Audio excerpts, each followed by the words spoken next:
আজকালকার সময়ে প্রায় প্রত্যেকটা পরিবারেই কিন্তু একটা কমন সমস্যা দেখা যাচ্ছে, আর সেটা হলো বাচ্চাদের মোবাইল ফোনের প্রতি আসক্তি। তো চলুন আজকে এই ব্যাপারটার একটু গভীরে যাওয়া যাক, এর কারণ আর সমাধান দুটোই খুঁজে বের করার চেষ্টা করি। এই ছবিটা খুব চেনা লাগছে, তাই না? একটা বাচ্চা ফোনের স্ক্রিনে একেবারে ডুবে আছে, আশেপাশে কি হচ্ছে তার কোনো খেয়ালই নেই। সত্যি বলতে এই ছবিটা এখন অনেক পরিবারের জন্যই প্রতিদিনের একটা বাস্তব চিত্র হয়ে দাঁড়িয়েছে। আচ্ছা, তাহলে প্রশ্নটা হলো, কেন এমন হচ্ছে? মানে আজকালকার বাচ্চাদের মধ্যে মোবাইল ব্যবহারের প্রবণতা এত বেড়ে গেল কেন?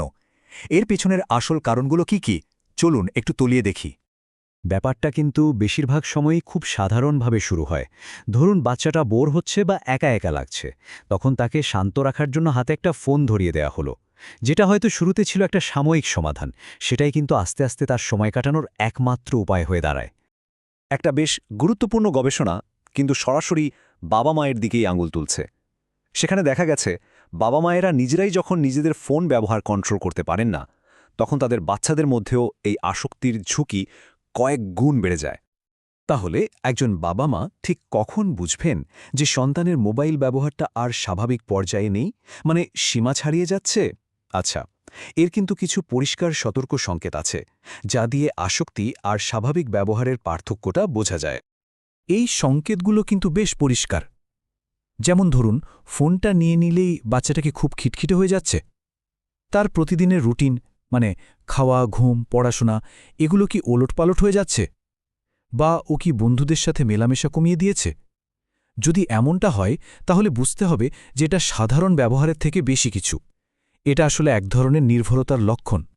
এখন সবচেয়ে ভাবনার বিষয় হল, এই অভ্যেসটা একটা বাচ্চার বেড়ে ওঠার উপর ঠিক কিভাবে প্রভাব ফেলে। এর কিন্তু এমন কিছু ক্ষতিকর দিক আছে, যা হয়তো বাইরে থেকে সঙ্গে সঙ্গে বোঝা যায় না, কিন্তু বেশ মারাত্মক। এই যে অতিরিক্ত স্ক্রিন টাইম, এর প্রভাব কিন্তু একটা বাচ্চার বিকাশের প্রায় সব দিকেই পড়ে।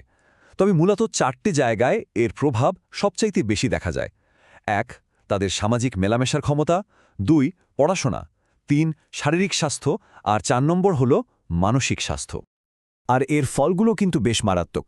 যেমন সামাজিকভাবে ওরা মানুষের সাথে মুখোমুখি কথা বলার দক্ষতা হারিয়ে ফেলে। পড়াশোনার ক্ষেত্রে মনোযোগ সংযোগ করতে পারে না। ফোনের যে ব্লু লাইট, সেটা ওদের ঘুমের মান একেবারে নষ্ট করে দেয়। শারীরিকভাবেও ওরা অলস হয়ে পড়ে। আর সবথেকে বড় কথা, মানসিকভাবে উদ্বেগ, হতাশা আর নানা রকম আচরণগত সমস্যাও বাড়তে পারে। তো সমস্যা তো অনেক আলোচনা হলো, এবার চলুন সমাধানের দিকে নজর দেওয়া যাক। দেখা যাক এই পরিস্থিতি থেকে বেরোনোর জন্য পরিবারগুলো ঠিক কি করতে পারে, মানে একটা কার্যকর পরিকল্পনা কেমন হতে পারে। এই পরিস্থিতিটা সামলানোর জন্য একটা 6 ধাপের সহজ প্ল্যান অনুসরণ করা যেতে পারে।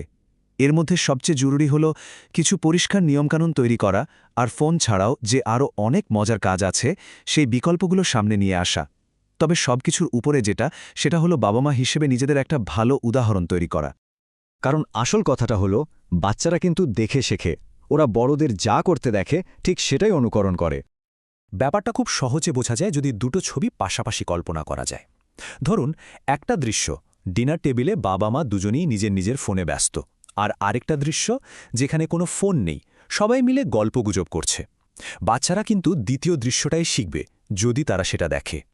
তাহলে প্রশ্ন হল, স্ক্রিন টাইমের বদলে আর কি করা যেতে পারে?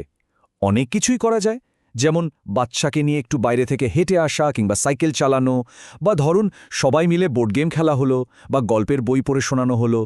আর বন্ধুদের সাথে খেলার সুযোগ করে দেওয়াটা তো সবচেয়ে বেশি দরকারি। আর আমাদের বাঙালি পরিবারগুলোর জন্য কিন্তু বিশেষ কিছু টিপসও আছে, মানে আমাদের সংস্কৃতি আর পরিবেশের সাথে মিলিয়ে কিছু সমাধান, যা এই সমস্যাটা সামলাতে দারুণ কাজে দিতে পারে। যেমন ধরুন, আমাদের এখানে তো বাইরে খেলার জায়গা প্রায় কম থাকে। সেক্ষেত্রে বাড়িতেই খেলার জন্য একটা নিরাপদ আর মজার জায়গা তৈরি করে দেওয়া যেতে পারে। আরেকটা খুব জরুরি জিনিস হলো, বাচ্চাকে ফোন কিনে দেওয়ার আগেই পুরো পরিবার মিলে নিয়ম ঠিক করে নেওয়া, মানে কখন কতক্ষণ কি কাজে ফোন ব্যবহার করা যাবে।